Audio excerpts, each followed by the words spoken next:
Hi, my name is Kaylin Wooldridge McLean, and this is my persuasive speech about why comprehensive sex education should be mandatory across all U.S. school systems. According to the Youth Risk and Behavioral Surveillance Survey, or the YRBSS, in 2015, 41% of all high school students have had sex at least once. Some of the other findings from this survey were that 11.5 or more students had had at least 4 or more sexual partners, that 57% of sexually active students had used condoms in the last time they had sex, and that only 18% of sexually active teenagers were using birth control. One of the biggest risks to our youth is denying them access to education, which is relevant to their lives. The fact is that most young people will have sex in their lives at least once, and that therefore they deserve to be properly educated about it. We are exposed to sex and sexuality in our lives through media, through social media, and through our families. However, there is no standard for sexual wellness and health education in our systems. It is our responsibility to provide the opportunity for comprehensive, medically accurate, and age-appropriate sex education to all students. This is an area where we are currently lacking, and the consequences may be a long-term issue.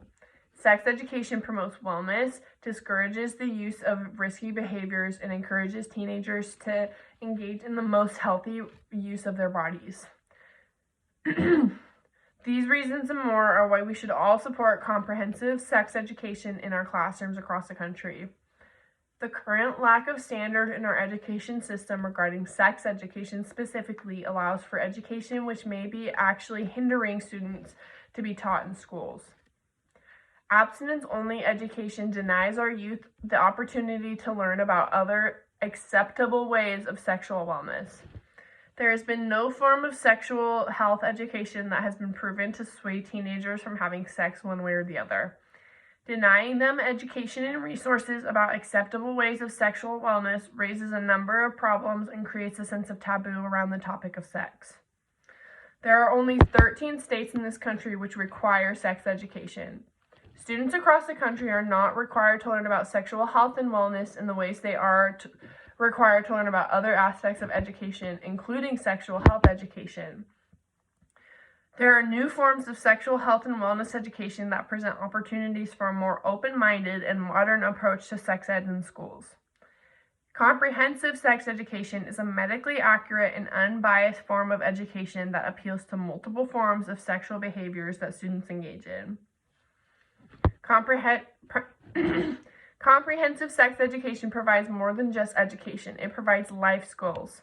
Some of the pros of comprehensive sex education and the topics it covers include that it is medically accurate and up-to-date. It includes education about contraceptives, including birth control and condoms. It also provides resources and knowledge on how to use and do these things. It provides information about abstinence and typically stresses the importance of it. It provides information about sexual orientation and provides skills on how to be inclusive in these topics. It teaches safer sex practices and healthy communication skills for adolescents.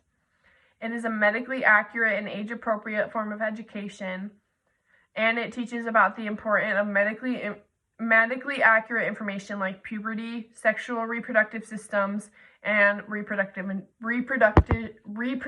in general. The information provided by the American College of Obstetricians and Gynecologists suggests that comprehensive sex education is reported to lower the risk of teen pregnancies, STI rates, sexual activities, and risky behaviors used in teens when having sex. This form of sexual education provides information about reproductive development and wellness as well as protection. By providing information about development, wellness, STIs, and contraceptions, youth are able to better understand and more likely to make informed and smart decisions about sex. Teens are more likely to abstain from sex, and teen pregnancy is lower in areas where this type of education is mandatory. Comprehensive sex education has already been proven to be effective.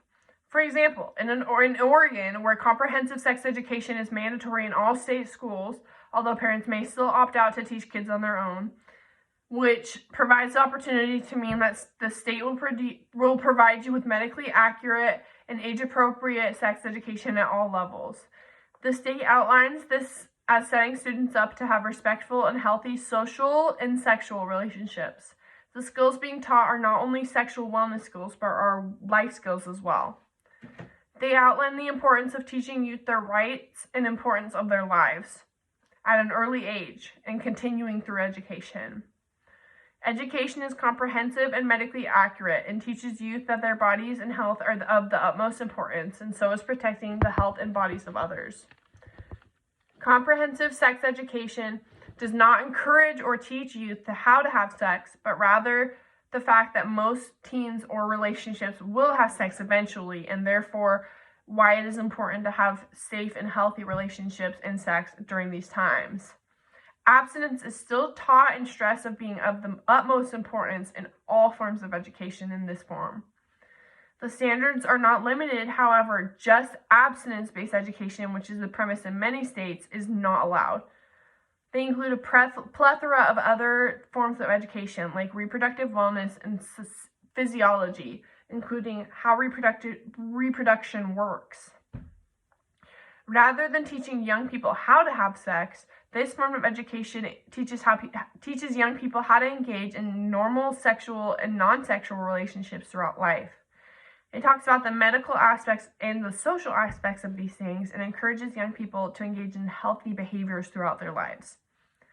Young people are more likely to engage in sexual behavior at some point in their lives than they are to not.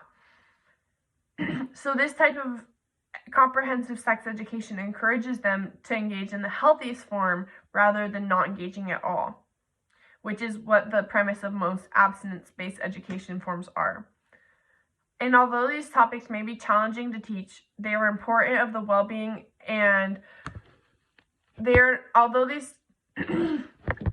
although these topics may be challenging to teach, they are important to the well-being of our youth and encourage healthy decision-making across various aspects of life, most importantly including the social aspects as well as the sexual aspects of reproductive health care. We need to provide comprehensive sex education in every classroom across the United States of America. It has been proven effective in reducing things like teen pregnancies and STIs. This form of education and wellness teaches many aspects of life. It teaches the teens and youth about the fluidity and vast list of sexuality from a young age, which includes the social aspects. It encourages an age-appropriate material and works to make the sexuality of all of us less of a taboo subject. I encourage you all to support comprehensive sex education programs across the country and in our community. We must educate youth in meaningful ways. We must provide them with medically accurate and informed education. As Benjamin Speck once said, sex education, including its spiritual aspects, should be a broad part of health and moral education from kindergarten through 12th grade at least, ideally carried out harmoniously by parents and teachers. I really appreciate you guys listening to my speech. Have a great one.